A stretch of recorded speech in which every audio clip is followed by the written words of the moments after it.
아, 네, 잘 들리십니까? 네. 네, 그러면은 오늘부터 고등학교 이론 적용반 수업을 이제 시작을 하겠습니다. 여기 칠판에 좀 간단히 적어 놨는데요. 일단 그 고등학교 이론 적용반은 이제 4주 정도 이제 다루게 될 거고요. 대략 지금 고1 수학을 한 1.5주 정도? 1.5에서 2주 정도? 그다음에 요 내용을 나머지 이제 2주에서 2.5주 정도 그렇게 다룰 것 같아요. 2주에서 2.5주 그렇게 이제 생각을 하시면 될 것 같고, 일단 고1 수학하고 이 수원 수투에 좀 힘을 많이 실을 예정이고, 어쨌든 수원 수투까지는 지금 이번 최근 기출까지 생각을 해봤을 때 어느 정도 시험 범위라고 생각을 해주시고 중요한 내용들을 다 다루도록 하겠습니다. 아마 이 두 개 합쳐서 제 생각에는 한 3주 정도 다루게 될 것 같고, 나머지는 아마 한 주에 걸쳐서 간단하게 다루게 될 것 같아요. 확통까지 조금 뭐 무게를 좀 줄 수도 있고, 미적분은 거의 기하는 제 기억으로 작년에 한 30분 이내로 다뤘던 것 같아요. 20분.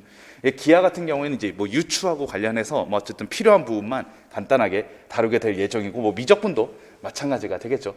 그래서 이렇게 좀 약간 이 두 개에 좀 힘을 주고, 조금씩 갈수록 힘이 조금씩 떨어진다. 그 배분이 조금씩 줄어든다. 이렇게 생각하시면 될 것 같고요. 일단 고1 수학은 교사용 지도서를 갖고 계셔야 되고, 일단 이게 특별히 있는 게 또 필요한 게 고1까지는 2차 시험에서도 활용이 되기 때문에 갖고 계시는 게 좋을 것 같고, 나머지는 이제 프린트로 핵심적인 내용을 다 실어가지고 제가 필요하면 이제 교과서 내용을 첨부해가지고 그렇게 이제 강의를 하도록 하겠습니다. 자, 그다음에 테스트는 총 20문제를 제공을 할 텐데, 지금은 이제 오리엔테이션으로서 이제 없고 문제가 없고, 오늘 배운 내용까지 이제 2주차에 5번까지, 그다음에 3주차에 10번까지, 그럼 이제 4주차에 15번까지가 아니라 4주차에는 3, 4주차에 대한 내용을 총괄해서 이제 총 10문제 해가지고 총 20문제 해서 이제 고등학교 이론 적용반이 이제 진행이 될 예정입니다. 그래서 그렇게 진행이 할 예정이고요. 바로 수업을 진행을 하도록 하겠습니다. 오리엔테이션 끝났으니까 뭐 많이 할 게 없고요. 그리고 이제 인강으로 수강하시는 선생님들은 이제 다음 주 수업하기 전까지 이제 해당 문제가 이제 뭐 오늘 제공이 된다 그러면 다음 주 수업 전까지 한 이틀 전까지 제출해 주시면 제가 이제 첨삭을 해서 드리도록 하겠습니다. 네, 그러면은 제가 이제 프린트를 나눠 드렸을 텐데요. 대략 한 30페이지 정도, 33페이지 정도 되는데, 즉 과목이 총 6단원이 있거든요. 그래서 작년 기준으로 볼 때 대략 한 오늘은 4단원 정도 다루게 될 것 같아요. 그렇게 이제 마음의 준비를 하시면 될 것 같고, 이 프린트 내용과 지도서 내용을 같이 연계하면서 계속 이제 프린트를 보면서 진행을 하도록 하겠습니다.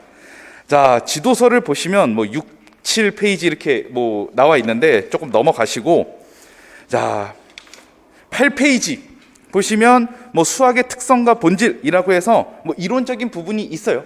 이런 이론적인 부분들은 여러분들이 잘 공부를 해 두셔야 되는데, 뒤로 넘어가서 11페이지 좀 잠깐 볼게요. 11페이지는 그 수학 2 신론 2에 좀 자세히 나와 있긴 한데, 요 개정의 방향, 수학과 교육과정 개정의 방향은 사실 임용시험의 어떤 방향성이기도 하기 때문에 어느 정도 좀 알아둘 필요가 있습니다. 첫 번째가 수학교과, 이거 다 적진 않을게요. 그냥 읽으면서 하죠. 첫 번째가 수학교과 역량의 구현이죠.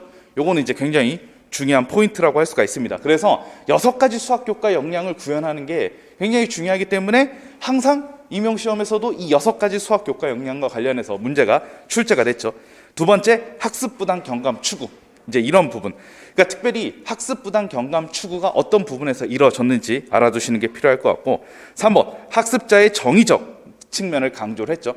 이런 정의적 측면을 강조를 하다 보니까 이제 최근에는 뭐 학생의 뭐 나름의 어떤 일지라든가 막 이런 것들도 우리가 임용시험 지문으로 출제가 되는 거죠. 네 번째, 실생활 중심의 통계 내용 재구성. 이게 되게 중요하기 때문에 실제로 최근 기출을 보시면 통계 관련된 내용들이 계속 나왔던 것이죠. 이런 것들을 되게 강조를 한다는 걸 생각을 하시면 될 것 같아요. 뒤로 가겠습니다. 공학적 도구의 활용. 잘 보시면 알겠지만 올해 시험도 그렇고 작년 시험도 그렇고 계속 컴퓨터를 활용해서 이제 임용 지문들이 계속 출제가 됐었고, 이와 관련해서 2020학년도에는 직접 정보 처리와 관련해서 적는 내용이 또 나왔었죠. 그래서 이거는 신논2에도 굉장히 자세하게 나와 있지만 2015 개정 수학과 교육과정의 그런 개정의 방향성은 여러분들이 어느 정도 숙지를 하고 있으면 이런 거를 중심으로 또 임용시험에 출제가 될 수 있겠구나, 이런 것들을 좀 생각을 해볼 수 있을 것 같아요. 자, 그 다음에 수학과 교육과정의 개정의 중점사항, 이건 이제 개정의 방향을 기준으로 이제 중점사항들을 나열해 놓은 것인데, 이거는 뭐 신논2에도 잘 나와 있고 읽어보시면 좋겠습니다. 자, 그럼 14, 15 넘어가고 16페이지 넘어가고 17페이지, 이거는 좀 한번 살펴볼 필요가 있을 것 같아요. 이거는 어쨌든 이 부분은 여러분들이 이제 총론이라는 이제 책자에도 잘 나와 있으니까 뭐 거기서도 다시 공부를 할 수 있겠지만, 그래도 한번 살펴보면 17페이지에 수학과의 목표 중에 총괄 목표하고 세부 목표가 있는데, 이 세부 목표 가나다에 대한 내용이 정말 옛날 기출에서는 그 7차 교육과정의 세부 목표라고 해서 나온 적이 있는데, 이게 1호 개정에 또 세부 목표로 해서 안 나올 거라는 보장이 없으므로 알아두시면 좋을 것 같아요. 그러니까 가나다가 무슨 내용인지 정확히 알고, 예를 들어 지문이 나왔을 때 어떤 것과 가장 관련이 깊은 것인가 찾을 수 있으면 좋겠죠.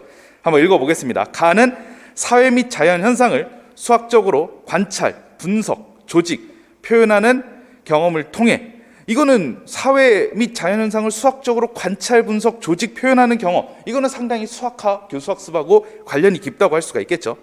문자와식, 기하, 수화연산, 함수, 확률과 통계, 이거는 우리가 이제 주로 얘기하는 5가지 영역이죠. 관련된 개념, 원리, 법칙과 이들 사이의 관계를 이해하고 수학적 기능을 습득한다. 그러니까 이거는 우리가 맨 처음에 어떤 내용을 배울 때, 예를 들어 방정식을 배울 때를 생각을 해보세요. 그때 실생활과 관련된 문제를 도입함으로써 이거를 방정식으로 구성을 해보고 이해함으로써 이게 실생활과 이렇게 방정식이 연결되는구나, 이제 이런 것들을 이제 습득하고 이해할 수 있는 측면이라고 볼 수가 있어요. 가는 그래요. 그다음 나를 볼게요. 수학적으로 추론하고 의사소통하며, 즉 추론, 의사소통 나왔죠. 창의융합적 사고와 정보처리 능력을 바탕으로 사회 및 자연현상을 수학적으로 이해하고 문제를 합리적이고 창의적으로 해결한다. 이건 수학교과 역량이 많이 들어가 있는데, 가와 나의 차이점은, 가는 이제 약간 좀 도입하고 어떤 수학적 개념을 익힌다라는 측면이라고 본다면, 나는 실생활에서의 문제 해결, 그러니까 어떤 내용을 배우고 실생활에서 이렇게 문제를 해결할 때 뭐 창의적으로도 해결하고 의사소통하면서 추론하면서 해결하는, 그러니까 약간 문제 해결 쪽의 측면에 가깝다. 그래서 가와 나는 이제 그렇게 구분을 지어줄 수 있을 것 같아요. 다는 태도 및 실천에 대한 내용이죠. 수학에 대한 흥미와 자신감, 사실 뭐 이 부분은 어렵지 않습니다. 수학에 대한 흥미와 자신감을 갖고 수학의 역할과 가치를 이해하며 수학 학습자로서 바람직한 태도와 실천 능력을 기른다. 이제 다 같은 경우에는 이제 태도 및 실천과 관련된 내용이니까 여러분들이 가하고 나를 특별히 좀 잘 구분해서 이제 쓸 수 있으면 좋겠죠. 이 부분은 좀 암기를 해두시면 좋을 것 같습니다. 자, 뒤로 가겠습니다. 자, 18페이지. 자, 18페이지로 넘어가면 고등학교 수학 내용 체계 및 성취 기준이라고 나와 있는데, 자, 두 번째 문단을 보도록 하겠습니다. 두 번째 문단에 보시면 또한 수학의 학습 내용의 단위수 조정, 그 부분이 나와 있죠. 2009 개정에서는 수학 1과, 원래 2009 개정에서의 수학 1과 수학 2는 이제 고등학교 수학을 얘기를 하는 건데, 한 과목으로 통합을 하였고, 그다음에 수열 지수 로그는 다른 과목 수학 1으로 이제 이동을 했죠. 고등학교 2학년에서 다룰 수 있도록 수학 1으로 이동을 했습니다. 그다음에 뭐 밑에 뭐 삭제했다, 뭐 이런 부분들은 내용을 하면서 좀 더 자세히 얘기하도록 하겠습니다. 그래서 밑에 내용 체계를 보시면 사실 중요한 부분이 이거죠. 내용 체계를 보시면 문자화식 부분은 뭐 그렇게까지 많은 변화가 없고, 기하 부분을 보면 부등식의 영역이 삭제가 됐죠. 그래서 부등식의 영역이 경제수학으로 이동을 했어요. 그러니까 이게 삭제가 됐다는 거 포인트죠. 19페이지로 넘어가서, 자, 이게 내용 체계를 보면 이게 여러분들이 좀 이거를 좀 잘 알고 있어야 될 필요가 있는 게, 저는 나중에 이게 기입형으로도 한번 나올 수 있을 소재라고 생각이 되는데, 예를 들어 이제 어떤 내용이 나왔는데 이게 고등학교 수학에서의 문자화식 영역인지, 기하 영역인지, 수화 연산 영역인지, 함수 영역인지, 확률과 통계 영역인지, 이런 것들을 좀 구분할 수 있는 능력은 좀 필요할 거라고 생각해요. 솔직히 중학교에서는 순서도 정해져 있잖아요. 중학교 1, 2, 3학년 다 첫 번째가 수화 연산, 두 번째가 문자화식, 그 다음 세 번째가 함수, 기하, 확통 이렇게 정해져 있는데 고등학교는 자칫 잘못하면 이게 어떤 영역인지 잘 모를 수가 있어요. 예를 들어 여기 보시면 문자화식 영역 한번 보실래요? 문자화식에 복소수와 2차 방정식이 있어요. 근데 만약에 지문에 복소수에 대한 내용이 나왔어요. 그러면은 잘 됐다. 이건 수화연산 영역이다. 이렇게 기입형에 쓴다. 이러면 이제 낭패를 당하게 되겠죠. 왜냐하면 여기서의 복소수는 수체계를 확장하고, 물론 그게 중요하지 않다는 게 아니라 형식불역의 원리에 따라 수체계를 확장하고 이런 것들은 중요하긴 하지만 이 복소수는 2차 방정식의 해 범위를 확장하기 위한 그런 어떤 보조적인 역할을 하기 때문에 복소수와 2차 방정식이 같이 묶임으로써 문자식 영역으로 들어간 거예요. 그러니까 이제 이런 것들을 잘 모른다 그러면 복소수 하면 수화연산이네 이러면은 기분 나쁘게 틀리겠죠. 그래서 이런 것들을 또 확실하게 이해하는 게 필요해요. 그래서 영역별로 여러분들이 알아둘 때 이제 만약에 이게 내용 영역 중 어떤 영역에 들어가느냐 기입형으로 나올 때는 틀리지 않도록 해주시면 좋을 것 같아요. 뭐 솔직히 기하는 문제 없을 것 같아요. 기하야 뭐 딱 보면 기하스럽죠. 기하스럽고 문자식에 헷갈리는 게 이제 복소수 이것 때문에 헷갈리죠. 그다음에 19페이지 넘어가면 집합과 명제 약간 헷갈릴 수 있을 것 같아요. 집합과 명제가 수화연산인가? 이렇게 헷갈릴 수도 있을 것 같아요. 근데 앞에 보면 문자화식도 한 가지 더 얘기 안 했는데 문자화식에 보면 여기 보세요. 2차 방정식과 2차 함수가 문자화식 영역에 또 있어요. 이러면 또 2차 함수 나왔다 하면서 즐거운 마음으로 함수 영역이라고 썼다가 또 틀릴 수 있겠죠. 왜냐? 여기서의 2차 함수는 그 중학교에서의 2차 함수는 말 그대로 2차 함수라는 것 자체를 연구하고 분석하고 꼭지점좌표 구하고 뭐 그래프 알아보고 이게 목적이었다고 한다면 여기서의 2차 함수는 고등학교에서의 2차 함수는 2차 방정식과 부등식과의 연계에 초점을 두고 그리고 이제 최대값 최소값이라는 약간 대수적인 측면에서의 어떤 값을 구하는 데 초점을 맞추거든요. 그러니까 중3 때 2차 함수는 함수를 연구하고 알아보고 연구에 초점을 맞췄다고 한다면 그 고등학교에서의 2차 함수는 말 그대로 진짜 한마디로 대수적인 측면이 상당히 좀 강하다라고 볼 수가 있어요. 그래서 이 2차 함수가 또 문자식 영역에 들어가요. 안 그러면 만약에 이걸 또 헷갈리면 만약에 최대값 최소값 구하는 문제가 여기서 나오거든요. 2차 함수의 최대값 최소값? 그러면은 함수 아닌가? 이렇게 생각했다가 틀릴 수 있겠죠. 그래서 그거를 좀 잘 기억을 해두시면 좋을 것 같아요. 요게 좀 약간 함정스러운 문제고 19페이지로 넘어가면 집합과 명제는 사실 엄밀하게 말하면 수 쪽은 아니지만 어쨌든 수와 연산이라는 측면에서 우리가 좀 약간 연계성이 있을 수 있기 때문에 집합과 명제는 수와 연산 부분에 또 들어갑니다. 만약에 집합과 명제인데 이거 왠지 수와 연산이 아닌 것 같다라는 생각으로 뭘 써야 되지? 이렇게 해서 또 틀릴 수도 있죠. 집합과 명제는 수와 연산 영역에 속해 있습니다. 그다음에 이제 진짜 함수 영역, 고등학교에서 다루는 함수 영역은 우리가 함수를 이제 대응으로 이제 두 집합 사이의 대응 관계로 정의하는 측면과 유리함수, 무리함수는 여기서는 진짜 유리함수, 무리함수의 형태를 다루고 그런 것들을 다루죠. 그러니까 실제로 여기가 순수하게 함수 영역이 됩니다. 확률과 통계는 뭐 어렵지 않죠. 너무 당연한 거니까 혹시 이 부분이 기입형으로 나왔을 때 여러분들이 틀리지 않으면 기분이 좋겠죠. 이게 함정을 많이 팔 수 있는 부분이라 잘 알아두시면 좋을 것 같습니다. 네, 비가 오는데 계속 진행을 할게요. 자, 그다음에 성취 기준 넘어가고 20페이지. 자, 20페이지 보면 여기 20페이지, 21페이지 보시면 이거는 뒤에서 다 언급을 할 예정입니다. 그래서 요거 이제 정리가 돼 있으니까 요걸 가지고 여러분들이 좀 생각을 하시면 될 것 같고 뒤에서 다 다룰게요. 22페이지, 그다음에 23페이지 이렇게 해서 쭉 자세히 다루도록 하겠습니다. 24페이지까지. 자, 25페이지. 25페이지에는 제가 이제 중학교 이론 적용반 첫 번째 주차에서도 얘기를 했는데 여기 또 되게 중요한 부분이 있죠. 여기 2번에 일단 1번에 교수학습 원칙이 있긴 하지만 이 원칙은 좀 약간 진짜 말 그대로 이제 원칙이라는 측면에서 실제로 우리가 이제 교수학습 상황에서 이제 지도할 때 중요한 가이드는 여기 밑에 나와 있는 교수학습 방법이라고 할 수 있는데 여기가 잘 구분이 돼 있어서 좋아요. 자, 여기 2번의 교수학습 방법 적어볼게요.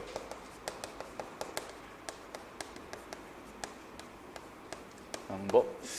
잠깐만 뭐 문 좀 닫아볼까요? 잠깐만요. 문을 닫혀 있나요?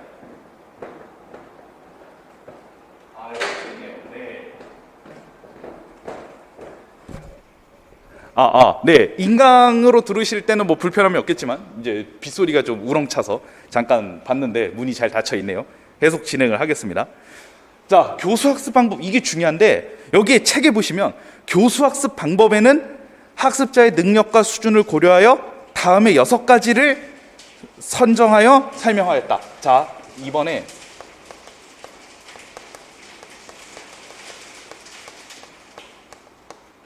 자, 일단 요거를 생각을 해보세요. 교수학습 방법이고 뒤로 넘어가면 26페이지에 중간에 보면 어떻게 나와 있냐면 이어서 이게 나와 있어요. 자, 여기 보시면 수학 교과 역량, 수학 교과 역량 함양을 위한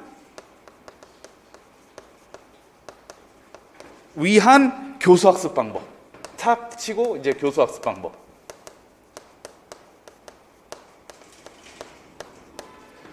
시험에 이 두 가지가 이렇게 구분이 돼서 출제가 됐었습니다. 그래서 어느 거를 써야 될지 여러분들이 좀 확실하게 알아두시면 좋을 것 같은데 일단 27페이지까지 좀 보죠. 27페이지의 아랫부분에 보면 끝으로 학생들의 적극적인 수업 참여를 유도하고 사고를 촉진시킬 수 있는 발문과 수준별 수업에서 유의해야 될 사항. 근데 이거는 뭐 솔직히 이렇게 나오면 명확하잖아요. 발문 아니면 수준별이니까 이거는 문제가 안 되는데 이 두 개가 좀 구분하기가 어려울 수 있었을 거라고 생각하는데 실제 시험 문제를 분석하기 위해 프린트를 보도록 해보겠습니다.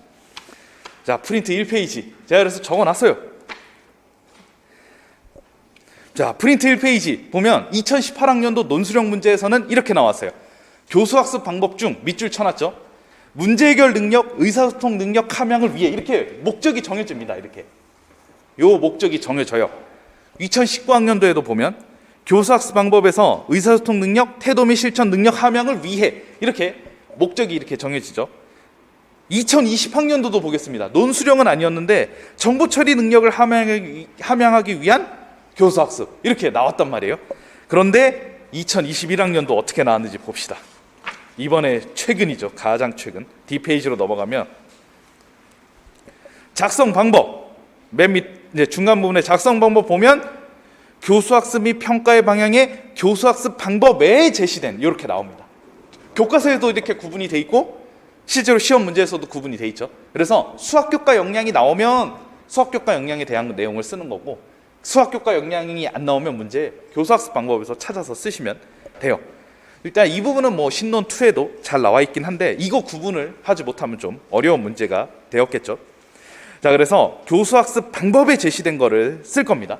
그렇게 일단 생각을 하시고 여기 보시면 교육부 고시 제2020-255 그렇게 나와 있는데 이게 2020년 4월 14일로 알고 있는데 가장 최근에 나온 개정된 교육과정이에요.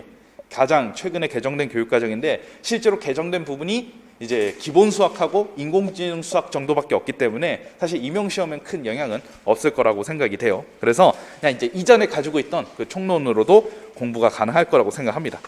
자, 일단 이 페이지를 좀 보면 좋을 것 같은데 문제를 읽고 우리가